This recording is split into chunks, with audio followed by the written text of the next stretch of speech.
Yeah, how you doing, everybody? It's Wednesday the 9th of December 2009. Early in the morning, beautiful day. Let's hope it stays that way. It's a fabulous day at the moment, beautiful sunshine and all that. It's a nice winter's day. I was away for the last couple of days down in Wexford. I had to go to a family thing, so I just got back yesterday afternoon, so I'm back in harness, as it were. I'm going to do a few posts and a few videos, etc. over the next few days. I wanted you to have a look at two articles. They're very brief, they're very easy to read, by a man called Simon Carswell. He's obviously one of the economic correspondents for the Irish Times, and they're about banks and about them raising money from the state. And basically they're very easy to read. The main thrust of all the articles in the media today is the budget, alright, and who's going to do what and what in the budget.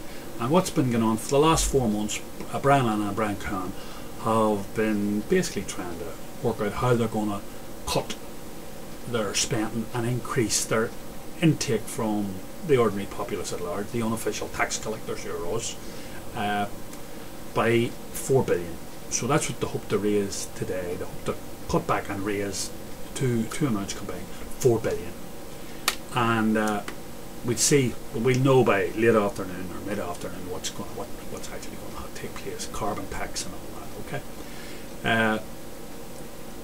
These couple of articles by Simon Carswell are fascinating.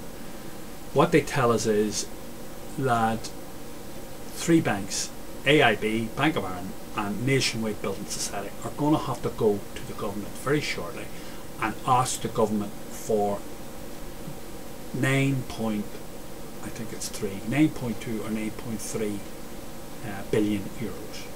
So the government's trying to save 4 billion today, and just round the corner in the next week or two, these 3 banks are going to go to the government and ask the government for 9 billion. So what that tells me, and what will tell any sensible person, we have got major problems in this country. And reading between the lines, it looks like this AIB's gone. It looks like it's kaput. It's a bank. It'll be absorbed into another bank or something. There'll be something like that done. I don't know what's going to happen, but it looks to me like it's a basket case. It looks to me like it's seriously gone.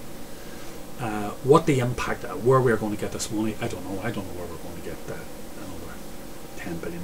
We got the NAMA money from the European Central Bank. We can't get this. This is going to be a direct infusion into these banks. No. They won't give us money for that. We'll have to raise that money ourselves. I don't know what's going to happen. I don't know how we're going to get this money, because this is just going to increase the public debt by a colossal sum of money. Over the next day or two, I'll look it up and see where we are now in our public indebtedness. And I think it's something between 50 and 60 billion at the minute.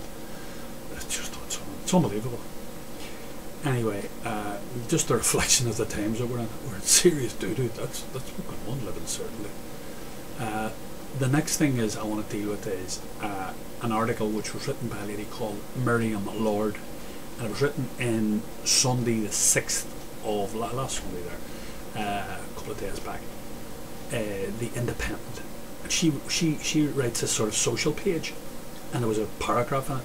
Now I could get it up on Monday and to put the link up, but I went on to try and get it this morning and I can't. I don't know why. You'll just have to take my word for this, because I can't give you the link. But what happened was, last week Amnesty International, she reports, had a charity do. I don't know what day it took place. It was a lunch, and it took place in the Shelbourne Hotel in Dublin. Now, I don't know how many the ballroom of the Shelbourne Hotel would hold, but it must hold 500 people. It have to hold 500 people. And what happened was, these are all the good and the mighty from Irish society, and what they do is they go along and they spend 250 or 300 euros or whatever it is, and a certain amount goes to pay for their lunch, obviously, and then what happens is the balance goes to Amnesty International, and all part of Amnesty International has to be applauded, okay?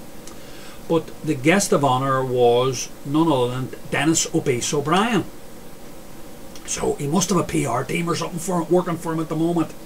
But he's all over Ireland. He's like a rash. He's here every couple of days. So anyway, the bottom line about it is Dennis O'Brien was guest of honour up the head table, and beside him, who was beside him? None other than Shawnee Fitzpatrick, the disgraced chairman, ex-chairman of Anglo-Irish Bank, and they had a lovely lunch together. Two financial criminals having their lunch together. One who's cost the state, cost us as the Irish citizenry about €8 billion, where he crashed a bank because of his behaviour and what he was up to. And instead of having his lunch in the Shelbourne, the ballroom of the Shelbourne Hotel, he should have been having it up in Mountjoy. Him and his mate Dennis O'Brien, because he's another one. He owes the Irish state 63 to 65 billion in capital gains from the sale of his Digiphone, and he hasn't paid a penny tax since he left the country, when he jumped ship. But of course, you know what the old story, they're the good and the mighty. They don't pay any tax. They don't work on the same laws, the same frequency as you or I. They don't breathe friggin' air like you and I. They don't defecate once a day or eat 3 meals a day. These are the good and the mighty. They float around they work off different laws, set of laws and different parameters. Anyway, the other thing I want to put up finally is the Forbes rich list. Give you an idea of the wealth of this man.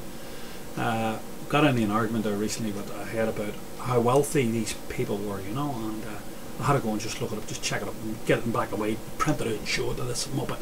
Anyway, leading richest men in the world's billionaires 2009, Forbes rich list, 305, Dennis O'Brien, Ireland, age 50, $2.2 billion. That's 1.5 billion euros. Tried to explain to somebody what that was like. 50,000 people in Croke Park. Each of them has 30,000 euros in their pocket. Each person has 30,000 euros in their pockets. All in notes, wadges and notes. They come out, they're asked to put the money into lorries. Big lorries. Alright, huge lorries. Hold all that money. Take about 5 lorries to carry that amount of money. Maybe more. 1.5, 1.6 billion euros. So this is what happens. This is the world we live in. The world we live in is these fellas can waltz in and out of this state. Nobody says boo to them. Nobody says anything to them. The laws that govern you and I don't apply to these people. They're above all that. You and I get shat on and get pissed on. You don't pay your RT licence for 160 euros. 123 citizens into the pokey last year. You're not able to pay your VAT, a couple of thousand, you owe the Revenue Commissioner. Some fucking companies closed. All the people are tossed out on the street like they're worthless pieces of shit. This is the country we live in. Dennis O'Brien and all the goodies and the good and the mighty, they can fly in and out. Sean Fitzpatrick, I believe he had a wonderful tan on him. That was the commentary from Miriam Lordy. The wonderful tan on him. He looked relaxed. How did she? Sun-biscuit and relaxed. Not playing golf, I'd say. 8 billion euros. That's what he's cost us so far, that man. The shenanigans. And he's waltzing around. He's waltzing around the place. But it's the old story. They work off a different frequency. They can rape and sodomize children. They can burn up banks, destroy banks. We have to bail them out. They can do whatever they like. Do whatever they like. They are the good and the mighty. There's different sets of laws work for them. Yeah, what a game. Anyway, we talk later. Bye.